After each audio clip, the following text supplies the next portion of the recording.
आजच्या लेक्चरमध्ये आपण प्लासीची लढाई पाहणार आहोत. इंग्रजांची भारतामधील पहिली वकार मुघल सम्राट जहांगीरच्या कारकिर्दीमध्ये पश्चिम किनाऱ्यावर सुरत येथे स्थापन झाली. तर 1640 मध्ये इंग्रजांनी मद्रास येथे जागा घेऊन सेंट जॉर्ज हा पहिला किल्ला बांधला. बंगालमध्ये पहिली इंग्रज वकार 1651 मध्ये हुगळी येथे निघाली. त्यासाठी बंगालचा तत्कालीन सुभेदार शाह शुजा म्हणजेच शहाजहानचा दुसरा मुलगा याने इंग्रजांना परवानगी दिली. तत्कालीन बंगाल प्रांतामध्ये बंगाल, ओरिसा व बिहार याचा समावेश होता. त्याचप्रमाणे राजवंशातील एका स्त्रीवर डॉक्टर बाउटन याने केलेल्या उपचारामुळे खुश होऊन शाह शुजा याने इंग्रजांना फक्त 3000 रुपये वार्षिक देण्याच्या मोबदल्यात संपूर्ण बिहार, बंगाल व ओरिसा मुक्त व्यापाराची परवानगी दिली. लवकरच इंग्रजांनी कासिम बाजार, पटना या इत्यादी ठिकाणी वखारी स्थापन केल्या. महत्त्वाचे केंद्र गोविंदपूर, जे आज कोलकाता या नावाने ओळखले जाते, येथेही 17वे शतक संपता इंग्रज वखार स्थापन झाली होती. शुजाउद्दौलाच्या नंतर त्याचा मुलगा सरफराज खान हा नवाब बनला. 1740 मध्ये सरफराज खान याच्या विरुद्ध बंड करून व त्याला युद्धात मारून बिहारचा नायब सुभेदार अलीवर्दी खान हा नवाब बनला. आपले पद सुरक्षित ठेवण्यासाठी त्याने तत्कालीन मुघल सम्राट मोहम्मद शाह याच्याकडून वार्षिक 1 कोटी रुपयाच्या मोबदल्यात बंगालवर राज्य करण्याचे संमतीपत्र घेतले. तर ही झाली प्लासीच्या नवाब पदाची पार्श्वभूमी. आता आपण पाहू प्लासीच्या लढाईची पार्श्वभूमी. बंगालवर मराठ्यांचे आक्रमण सुरू झाल्याने अलीवर्दी खानाचा सर्व वेळ लढण्यातच गेला. मराठ्यांच्या या आक्रमणापासून बचाव करण्यासाठी इंग्रजांनी नवाबाच्या परवानगीने कलकत्ताला फोर्ट विल्यमच्या चारही बाजूने खंदक खोदले. मराठ्यांनी नवाबाला इंग्रजांना बंगालमधून हाकलून देण्याची सूचना केली, परंतु नवाबाने युरोपियनांना मधमाशाची उपमा दिली. त्याने सांगितले की त्यांना त्रास न दिल्यास आपल्याला मध मिळेल आणि त्यांना त्रास दिल्यास त्या दंश करून मारतील, असा युक्तिवादही त्याने केला. एप्रिल 1756 साली अलीवर्दी खानच्या मृत्यूनंतर त्याच्या मुलीचा अमिना बेगम हे त्याच्या मुलीचं नाव होतं, हिचा मुलगा मिर्झा मोहम्मद सिराजुद्दौला वयाच्या अवघ्या 20व्या वर्षी बंगालचा नवाब बनला.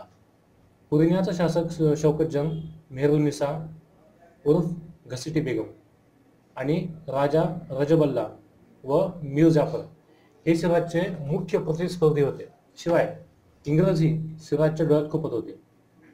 सिराजने नवाब बनताच युरोपियनांना वसाहती व कारखान्याभोवती उभारलेली तटबंदी नष्ट करण्याचे फरमान काढले.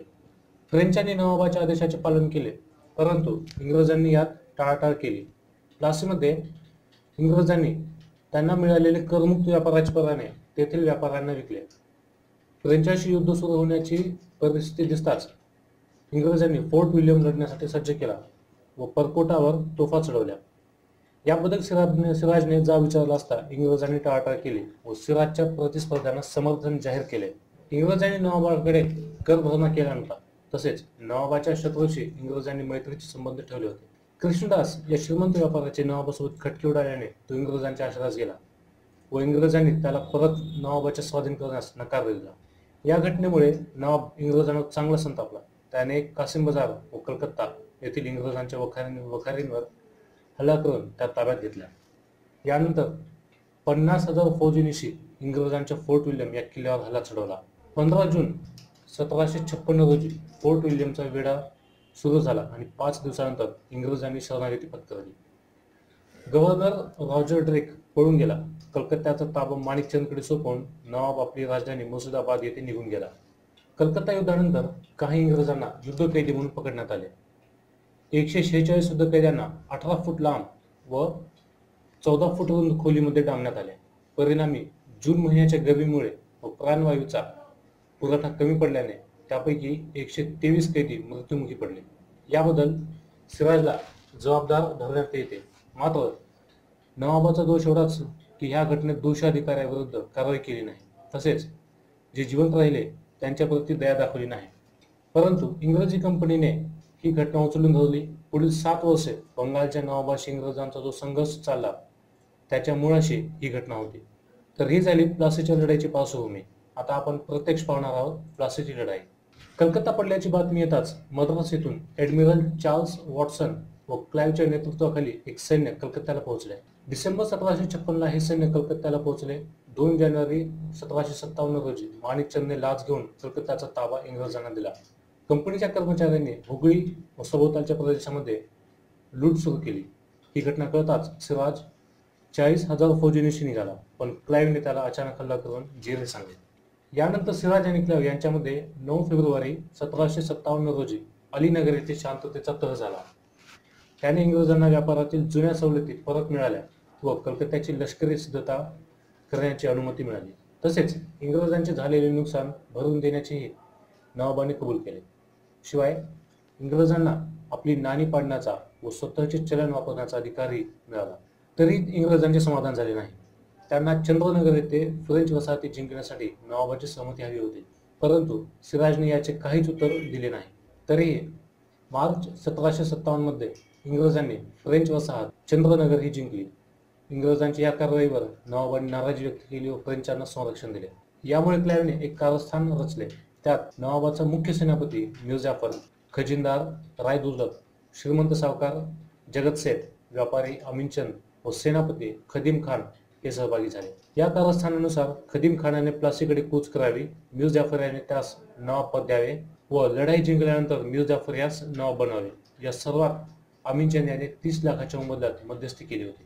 कारस्थानानुसार क्लाइव्हने सिराजवर आरोप केला की त्याने फ्रेंचांना सोबत घेऊन इंग्रजांना फसवले. यासोबतच त्याने सिराजसमोर काही अशक्य अशा मागण्या ठेवल्या. त्या मागण्या सिराजने फेटाळल्या. यानंतर क्लाइव्ह आपल्या 8,000 सैन्यासह मुर्शिदाबादकडे निघाला. सिराज 50,000 सैन्य घेऊन मुर्शिदाबाद येथे तयार होता. इंग्रज व सिराज 23 जून 1757 रोजी मुर्शिदाबादच्या दक्षिणेला 22 मैलावर असलेल्या हुगळी नदीकाठावरील प्लासी या गावात एकमेकांसमोर राहिले.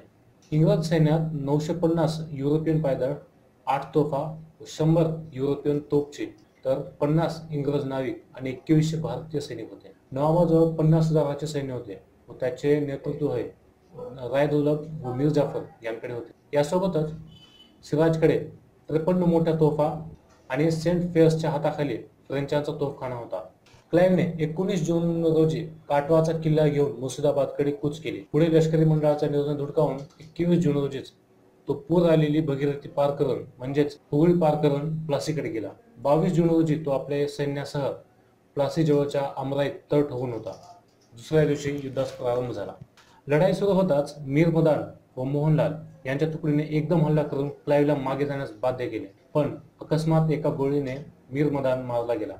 कारस्थानानुसार दोन्ही सेनापतींनी युद्धात काहीच हालचाल केली नाही.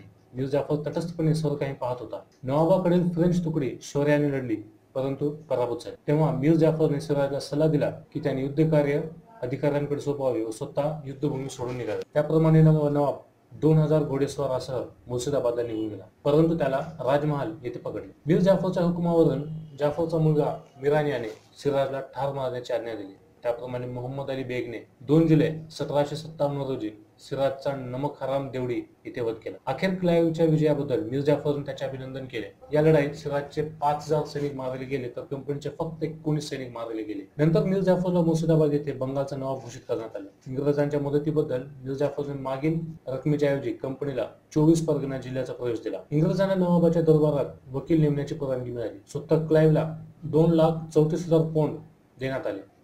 इतर अधिकाऱ्यांना 50 लाख रुपये बक्षीस म्हणून देण्यात आले.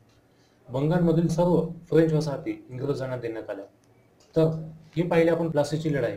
प्लासीच्या लढाईबद्दल आपण एकंदरीत असे सांगू शकतो की प्लासीचे युद्ध हे इंग्रजांच्या दृष्टीने भारतातील विजयाचे पहिले प्रतीक ठरले. या युद्धाने इंग्रजी सत्तेचा पाया घातला गेला. प्लासीच्या युद्धाने जरी भारत हातात आला नसला तरी तो हातात आणण्याची गुरुकिल्ली इंग्रजांना मिळाली. ईस्ट इंडिया कंपनी फक्त व्यापारी कंपनी राहिली नाही, तर राजकीय दृष्ट्या भारतात सत्ता प्राप्त करणारी सर्वोच्च अधिकारी संघटना झाली. त्याच वर्षी कंपनीने कलकत्त्यात नाण्याची आखसाडी सुरू केली होती. तर येथे आपली प्लासीची लढाई संपते. धन्यवाद.